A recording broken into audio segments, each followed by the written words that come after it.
Hello, everyone. Welcome to another installment of our podcast, Empowering People, Enabling Business.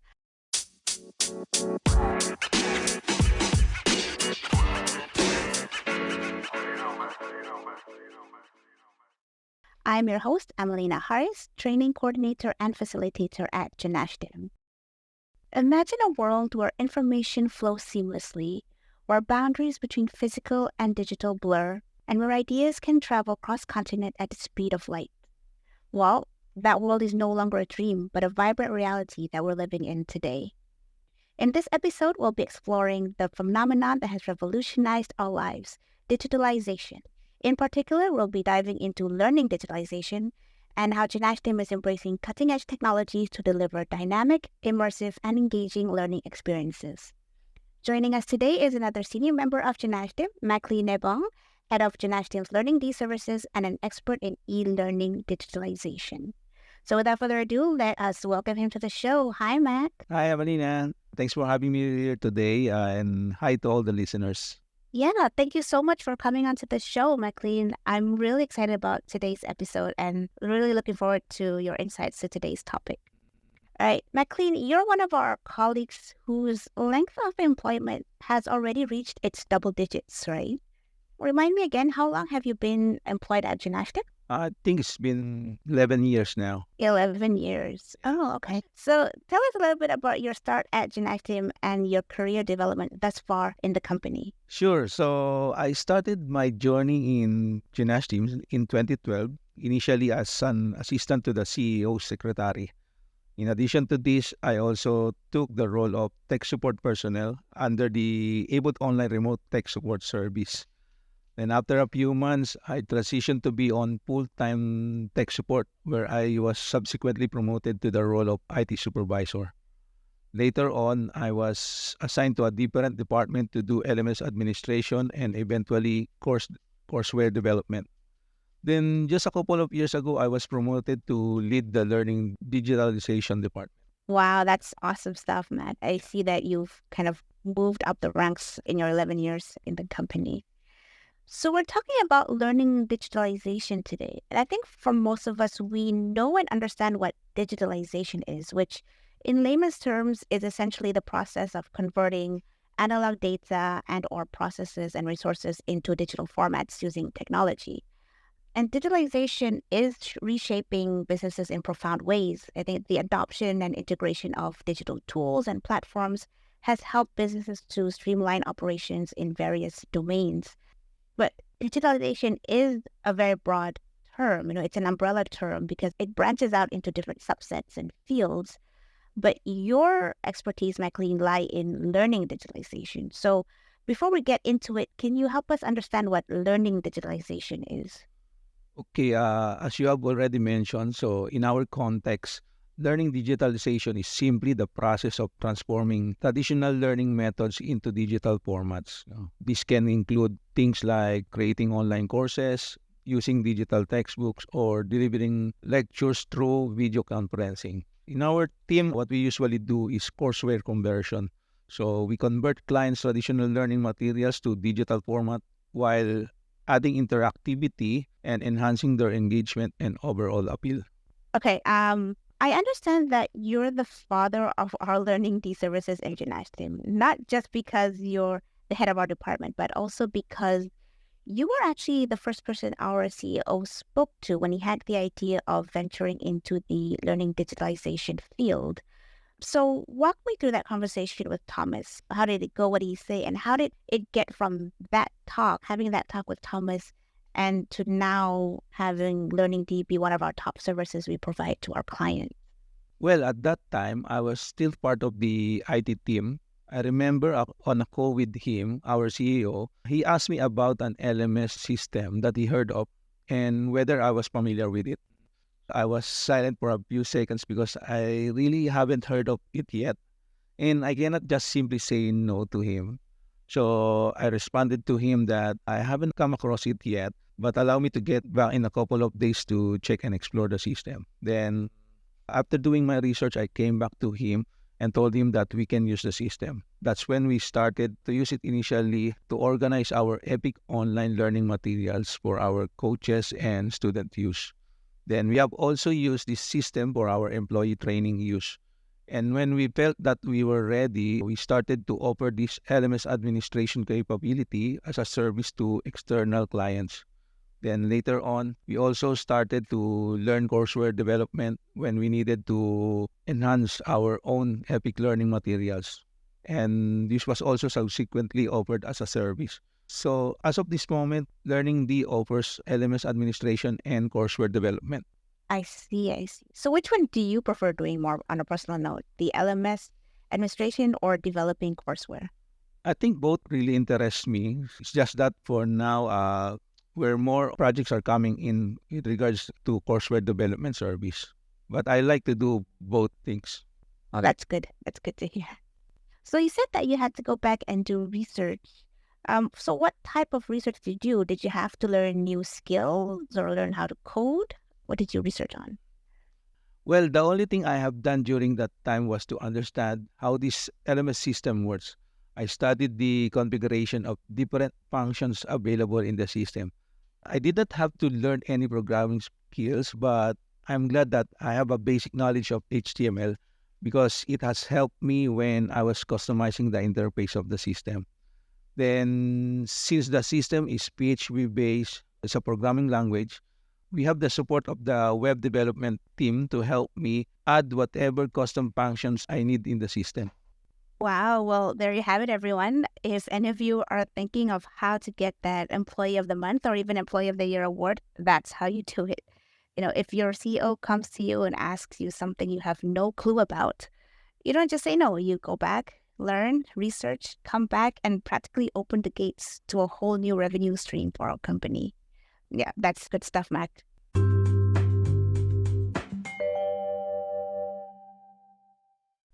Okay, so yeah, you mentioned just now that there are two main components of learning D, but it sounds to me that whether it's for LMS administration, creating an LMS, or even for developing courseware, you would require a strategic assembly line to be able to deliver a successful end result, right? So what's the process flow like in your team, and what are the different roles you have in learning D? Okay, for LMS administration, I'm the lead LMS administrator, and I have with me a junior LMS administrator to assist me. And sometimes we also partner with the web development team if we require to do some customization in the system. Then for courseware development, our team is composed of instructional designers who are responsible for the design, development, and evaluation of learning experience. Next, we have the multimedia developers who translate learning objectives from instructional designer to convert into interactive and engaging format using a variety of multimedia elements such as text, images, video, and animation. We also have audio engineer who handles the generation of voiceovers. He makes sure that these AI voice narrations will sound natural with proper intonation in the slides. Then lastly, we have our own QA personnel who basically checks our final output and makes sure that learners will have no issues upon taking the course. Yeah. It sounds like you have a very good structure in your team with the different roles, and everyone is, plays a crucial part into the result of what you put out, the quality of the work. I just want to put on record how appreciative I am of your team, Macleen, because both of our teams work closely when it comes to the LMS. The LMS is a centralized hub where we store, organize, and manage our learning materials and courses. While your team designs and codes the LMS, my team or the LSS team manages the administrative work on it in terms of monitoring the student course progress, tracking user activity, generating reports, etc., etc. So of course, sometimes we get queries from students and clients where the LSS team are unable to address them because they require a check on the back end by your team. And your team has always been very prompt to do so. And another thing is whenever we launch a project and as we go along the program, sometimes we get ideas for additions to the LMS to make it better, right? And whenever I come to you, Mac, and say, Mac, can we add this feature on the LMS, or can we extract this type of report from the LMS? 99.9% of the time, I always get a yes, yes, we can, So I'm not sure if I should be amazed or not, because I know that you and your team are really good at what you do. I don't think I've ever gotten a no from Mac's team whenever I ask for a request or I have an idea to add onto the LMS. So what I'm trying to say is that your team has been immense in supporting our internal and external training programs too. So thank you for that. So I want to touch a little bit on digital literacy. Because in this day and age, barring the jobs that require hard manual labor, I think it's almost impossible to be successful in any position if you don't possess even the basic digital skills. So at Genashtim, being a company that operates 100% remotely, we view digital literacy as an important and essential aspect to our daily work. And so much so that we actually incorporate digital skills training in our onboarding process. So as you know, we have this training called the Virtual Office Training, or VOT for short, that all new hires and recruits have to go through. This VOT educates and teaches us skills on how to use digital office tools, how to navigate virtual communication platforms, and so on. And other than that, new hires also have to take courses on data privacy and security. So all of this is done during the onboarding process. So even before these new hires start their job properly. And this really is to ensure that, once they do start, they're ready and they're equipped with the skills to be able to work effectively and efficiently in the digital world. I would assume that you will require a high level of digital literacy within Learning D, given the technicalities of the work that you do. Is that a fair statement? Yes, in this digital age, they really need to have a strong digital skills. So our main criteria is that they should know how to use the software that we usually use when creating and developing courses. These are authoring tools, graphic design softwares, and video animation applications. Secondly, internet proficiency. It sounds basic, but they should be able to browse the internet effectively, as they will be doing a lot of research. Lastly, basic programming skills. Although it is not really required, but it's a plus, as this skill is really helpful when working with authoring tools interactivity features. For example, an element should change the state to completed status when all slide layers have been viewed. So those kinds of else-if conditions. I think what's great now is that all this information and this training is available like at the tip of fingers online as well. There's so many courses that someone can take just to learn these different skills. So if you really want to have a job in learning digitalization, there are resources out there for you to just get on and learn these skills.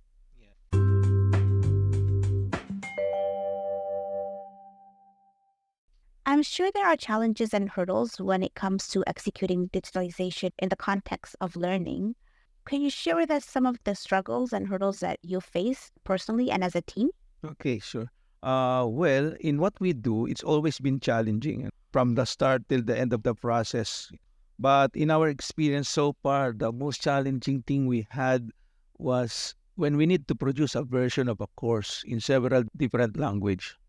Some of the work was outsourced, like the translation of the text. And another difficulty was when we needed to sync the translated narration to the slide. It took longer as our team doesn't understand the other languages like Tamil and Bengali without people from those countries. So, yeah. So how did you resolve that? How did you manage to overcome that language barrier and be able to translate into those different languages? Well, as I mentioned, we outsourced the other words and the final touches still remains to us. So we have no choice but to do it. We did it, but it just took longer than expected. Like, for example, syncing the narration to the slides, right? They don't understand it, so they have to use Google Translate so that they could understand words by the sentence. Interesting. So what's been the most stressful task that you and your team has been assigned to? I think for us, the most stressful task is the analysis and design phase in our courseware development. because in the analysis stage, the instructional designer has to assess the learning needs, audience characteristics, and constraints. Then they will have to collaborate with the experts to define the objectives and then analyze the content, plan the engagement and technology use, and design the assessment. Then in the design phase is where they will take the insights gathered from the analysis phase and transform them into a structured and coherent learning experience. In this space, we usually create the detailed course outlines, storyboards, and prototypes that will outline the flow of the content, interaction, and assessments. So simply just imagine a teacher preparing a lessons for their student and making sure they will have an effective learning experience. Mm. Just hearing that also makes me a little bit stressed. I'm grateful that, I mean, you should be grateful that I am not part of your team. Uh, any memorable or rewarding experiences you want to share with us while working in Learning D? Okay, for myself, I think the rewarding achievement is the opportunity that was given to me, especially going out of what they call your comfort zone. Imagine from IT to education industry. Right? I never thought that somehow I will be able to adapt, but still I had a lot more to learn. Then for my team, I can think of one, but we always consider every project that we have completed is an achievement and memorable, as we have always learned from it and it helped us to do our job better and better. That's great. That's great. So just going back to the mechanics of learning digitalization, what are some of the tools and softwares you use to develop courseware and also to design an LMS? Okay, for LMS, we use Moodle. It's an open source system. This is what we usually recommend to our clients because first, it is free and the system is ready to use. We just need to do some configuration and customization based on their requirements. Then second is it is highly flexible and customizable. But we can also handle other elements since the usage structure is the same, right? Then for courseware development, our main tool is Articulate Storyline. It's an authoring tool, a software application for developing digital content for e-learning. It is also called as SCORM compliant, which means that the learner's progress can be tracked by the LMS. Of course, as long as the LMS is also SCORM compatible. We also use multimedia design softwares like Adobe Photoshop for images and Beyond for animations.